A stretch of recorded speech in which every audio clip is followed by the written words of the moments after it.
আসছি এখন, বুঝতে পারলেন তো বন্ধুরা? রং সাইডে আসছি কারণ এই জিনিসটা আপনাদের দেখা খুবই দরকার, সেই জন্য দেখাচ্ছি আপনাদেরকে। দেখেন আমি কিন্তু রং সাইডে, ওই পার্টটা আমার। আর যে জিনিসটা দেখাবো বন্ধুরা, শখের কোনো শেষ নেই। দেখেন শখ ইসলামপুরে, আর যে বানিয়েছে সে দাদাটাকে দেখাচ্ছে। কে বানাইছে গো দাদা তোমাদের? তুমি বানাইছো দাদা? নিজে হাতেই? এখনো তো কাজ অনেক বাকি আছে এগুলো। তোমরা এমনি লোকের গাড়িও তো বানাও ওইভাবে, কেউ দিলে বানিয়ে দিবা না?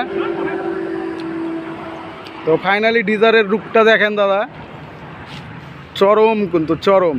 সুইফট ডিজার গাড়ি, পিছনেরটা দেখাচ্ছি, পিছনে কিন্তু আরো ওয়াও একদম।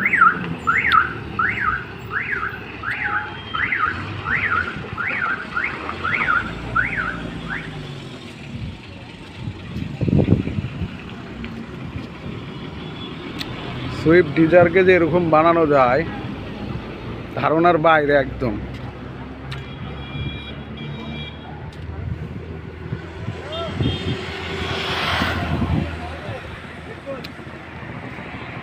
মিস্ত্রি দাদাটা তো বললো কাজ এখনও অনেক বাকি, চলেন ভিতর ডেকোরেশনটা দেখি। ভিতরে যা ছিল সেম টু সেম, গাড়ির ভিতরের কিন্তু কোনো অংশ এখনও চেঞ্জ হয়নি, যা হয়েছে এক্সট্রা কিছু ফিটিং হয়েছে। এই যে এটা ডিগ্গিটা যা ছিল, ডিগ্গিটার এখানে এটা শুধু অ্যাড করেছে, কিন্তু গাড়িটা এটার জন্যই ওয়াও হয়ে গেছে একদম। এই যে ভিতর ডেকোরেশনটা তো দেখলেন, বাইরেটা দেখেন, ডিগ্গিটার এরকম, আর ফাইনাল লুক এরকম।